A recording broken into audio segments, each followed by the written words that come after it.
sur l'auditoire que derrière ce monde célèbre se cache une histoire bel et bien vraie. Voilà ce que nous apprend la lecture. L'oubli du réel USP dans le réel romanesque. Bien qu'elle soit apparue au cours du 4e millénaire avant notre ère, on continue et on continuera à trouver des livres de tout type, de tout genre, dans toutes les langues du monde et dans tous les coins du globe. La lecture a traversé toutes les histoires, a marqué toutes les époques et a façonné toutes les générations. Et après avoir gagné son combat contre le temps, voilà qu'elle se trouve aujourd'hui, menacée, malmenée et complètement démunie. À qui la faute, mesdames et messieurs? Qui est cet ennemi juré de la lecture? Eh bien, figurez-vous que les inventions produites grâce à la lecture se sont retournées contre elles. Oui, les téléphones portables, les ordinateurs ont tué chez la plupart d'entre nous le plaisir et le désir de lire. Les réseaux sociaux ont donné naissance à la mauvaise culture. Une culture de la médiocrité. Une culture du paraître au détriment de l'être. Dans notre cher pays, je cite, la société est marquée par peu d'activités aidant à consolider le savoir du citoyen. C'est pour cela que l'État a mis en point une grande stratégie pour la promotion de la lecture. Ainsi, plusieurs bibliothèques en ligne ont été mises en place. Encore, je dirais que le livre est clé de tout développement. Une société qui ne lit pas, ne vit pas, subit, se tait, craint sa misère et sa aventure s'en sort. Merci.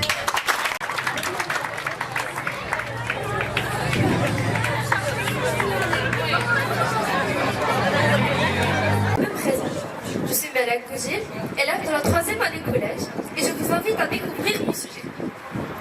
Au profond d'une forêt enchantée se trouvait une cascade où les eaux étaient si douces et si propres qu'on pouvait apercevoir son reflet dessus. Des arbres de tout type étaient plantés par-ci, par-là, aux roses multicolores sublimes. Et aussi un vieil homme avec un marteau, sculptant de majestueuses figures. Et enfin, tout près de la cascade, était installée une jeune femme. Elle avait toujours des papiers à la main. Elle écrivait. Apparemment, ses œuvres étaient époustouflantes. Cela ressemble à un rêve, n'est-ce pas? Un rêve où chacun exprime librement ses sentiments à travers l'art dans lequel il se retrouve le plus. Alors, mesdames et messieurs, permettez-moi de vous prouver que les personnes de ce rêve sont plongées dans un monde débordant de paix, d'inspiration et de discipline. Eh bien, chacun d'entre nous, sans exception, éprouve un intérêt pour un certain type d'art. La musique, la littérature, le théâtre, le cinéma en sont quelques-uns. Grâce à l'art, notre cerveau devient actif et en le pratiquant, on développe notre créativité. Sans oublier que traduire ses pensées et ses émotions sous des formes artistiques permet de faire un pas vers l'autre, de le comprendre et de l'émouvoir. D'ailleurs, ce que je suis en train de faire maintenant, c'est bien de l'art. Et vous m'en voyez très ravie. Ne pensez-vous pas que ça m'aide à construire ma personnalité et à l'améliorer? Ne le pensez-vous pas? Passons maintenant à un exemple. On prend deux cerveaux humains vierges de tout sens artistique. Dans le premier, on n'y rajoute rien. Plus tard, on observe des signes d'anxiété, de stress constant, ainsi que le risque d'être dépressif. Contrairement au deuxième cerveau, on a placé de l'amour de l'art. On observe au fur et à mesure un développement de la confiance en soi, de la personnalité, de la patience et de l'empathie. Mesdames et messieurs, lorsque vous vous sentez perdu, l'art vous aide à vous retrouver. Lorsque personne ne peut vous entendre, lorsque personne ne peut vous comprendre, l'art est votre moyen de vous vider de vos problèmes et de vous exprimer. Pour moi, aujourd'hui, de me présenter devant vous dans le cadre de cette semaine culturelle. Ma participation porte sur un sujet qui nous concerne tous, la citoyenneté. Un ancien roi de Pologne, Stanislas Leszczynski, a un jour annoncé une expression très intéressante à ce sujet. L'amour de la patrie fait un bon citoyen, et un bon citoyen fait la gloire de sa patrie. Mesdames et messieurs, la citoyenneté, c'est bien plus qu'obéir aux lois ou payer ses impôts. C'est un engagement envers sa communauté, sa nation et même envers le monde entier. C'est une responsabilité, mais aussi une opportunité de contribuer à un monde meilleur. D'abord, Un bon citoyen, c'est quelqu'un qui participe activement à la vie citoyenne de sa communauté. Cela peut se traduire par du bénévolat, du soutien à des initiatives locales, ou tout simplement par le fait d'être un voisin ou un collègue attentif et bienveillant.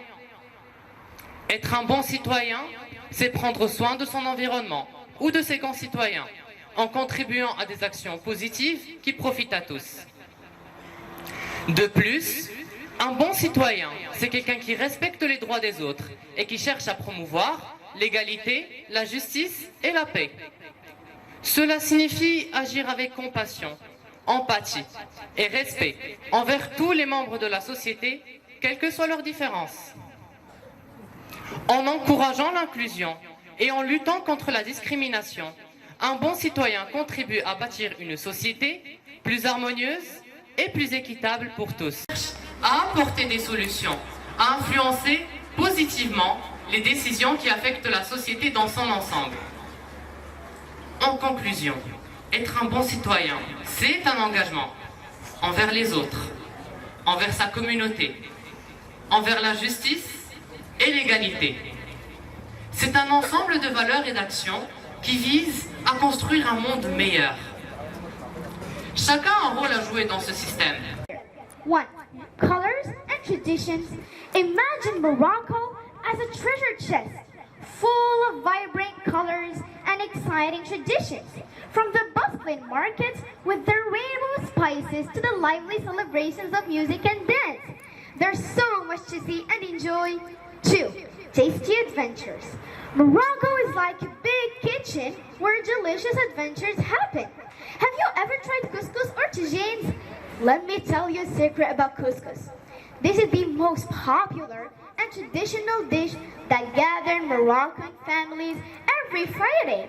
It's like having Thanksgiving weekly. Couscous, as well as tagines, are special dishes that tell stories through flavors. Get ready for a taste bud party. 3. Stories from the past. Picture yourself as a little explorer, wandering through ancient cities and mysterious palaces. Each cobblestone and building has a tale to tell. And by listening, you'll discover how Morocco's past is like a fantastic storybook. 4. Nature's playgrounds. Morocco is like a giant playground created by nature. Close your eyes and think about the towering mountains, endless deserts, and sparkling oceans. Let's take a moment and appreciate how nature has painted our country with breathtaking beauty. 5. Friends everywhere. Did you know that the people of Morocco are like friends we haven't met yet? By joining in games, helping out, and making new friends, you'll find that the heart of Morocco beats with the warmth of its people. 6. Family love. In Morocco, families are like superheroes. Living together, sharing stories, and celebrating big moments makes families strong and powerful. Imagine having your grandparents, parents, siblings, or even cousins as best friends. They help, love, and teach you cool stuff. So, my friends, to love Morocco is like embarking on a grand adventure. Savor the flavors, listen to the music, play in nature's playgrounds, and make new friends all along the way. Morocco is a magical place, and by exploring and appreciating its wonders, you'll find your heart filled with love for this magical, wonderful, and beautiful country. Thank you for joining me on this adventure, and remember, in Morocco. It takes courage. This famous quote belongs to the French painter Henri Matisse. But ladies and gentlemen, have you ever wondered about the meaning of this quote? About the meaning of art and creativity? Is it the ability to draw with precise brushstrokes a beautiful art piece? Or rather, is it the ability to dance gracefully or sing enchanted melodies? Not exactly. The answer is that all of these, whether it is drawing, dancing, or sculpting, are considered art. But it even exceeds it further, because art is a procedure in which one channels their inner feelings, emotions, and ideas into a concrete form. art is an expression of oneself and the testimony of their personality. Moreover, how does art strengthen personality? And why does creativity take courage? Well, it's because you are opening yourself to be valued and judged. You may face repulsion or rejection, which makes you stronger mentally. And dear audience, to further prove my point, allow me to take myself as an example and share with you an old story of mine. Once upon a time, I was a shy and reserved girl, one who was scared to speak her mind or take part in conversations with her peers. A girl who was harassed because of her weight with poor self-esteem. To make it short, I was the complete opposite of the girl you see today. So how did I change so radically? One day, while visiting my cousin, she gave me her sketchbook to flip through. She had drawn over it all these childish and silly figures. This is what inspired me to start on my own journey. From then on, I would be hit with an inexplicable urge to draw. And while doing so, I was meticulously trying to choose the right colors and to differentiate between the different hues and values to form a harmonious picture.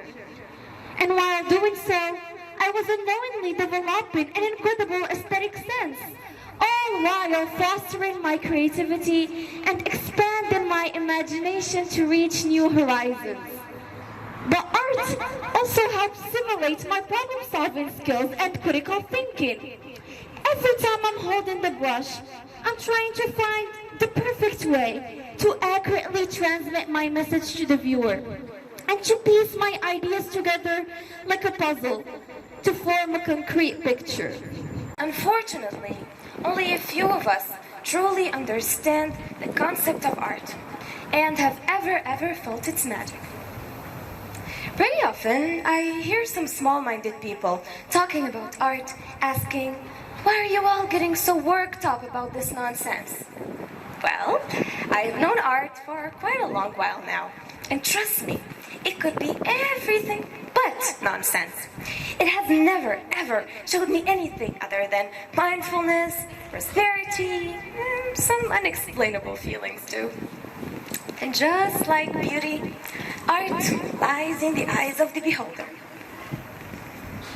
Art feels like a warm hug, like a hug cup of tea on a cold, stormy day, like different shades of green returning to withered trees after a harsh winter. Without trickery, without lies, and without drawings, art is honest. Art is beautiful. Art is magic. It heals, it rewrites every scar, every tear, and every fear this cruel life inspires in us.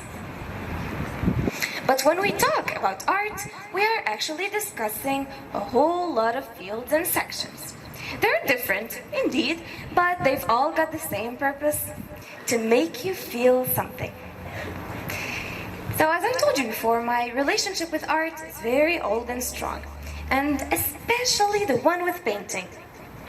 And from the moment that I laid eyes on Van Gogh's very famous artwork, Café Terrace at Night, its warmth embraced me, sparking the inspiration to embark on my own artistic journey. So, let me tell you all the reasons behind this unconditional love that I have for art.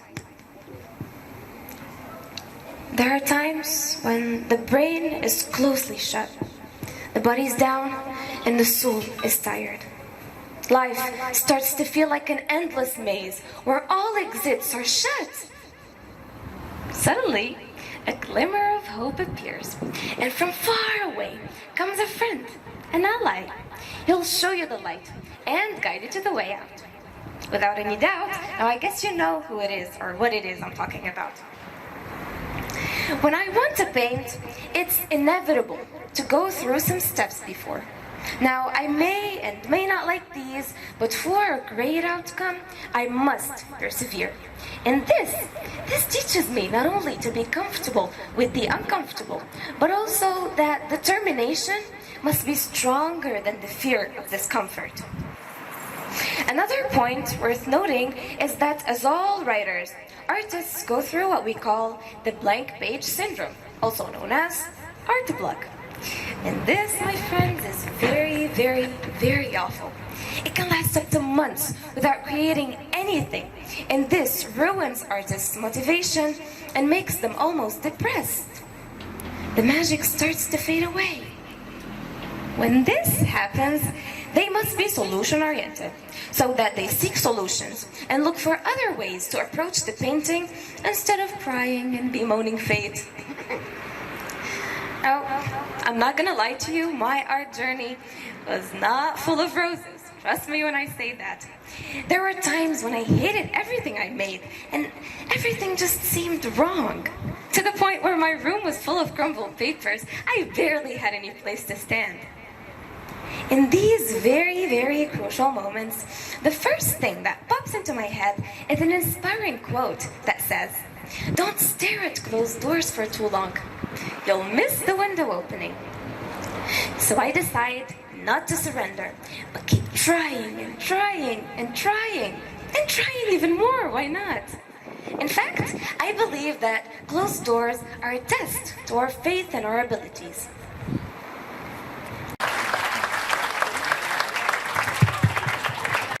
À tous les élèves participants à l'art oratoire, je leur demande de passer sur scène pour une photo avec leur encadrant et je pense qu'ils méritent un peu plus d'applaudissements. Hein. Bravo. Bravo. Merci à tous les parents présents avec nous qui nous ont honorés aujourd'hui. Merci à tous les professeurs, à tout le staff administratif pour ce grand jour, pour cette ouverture.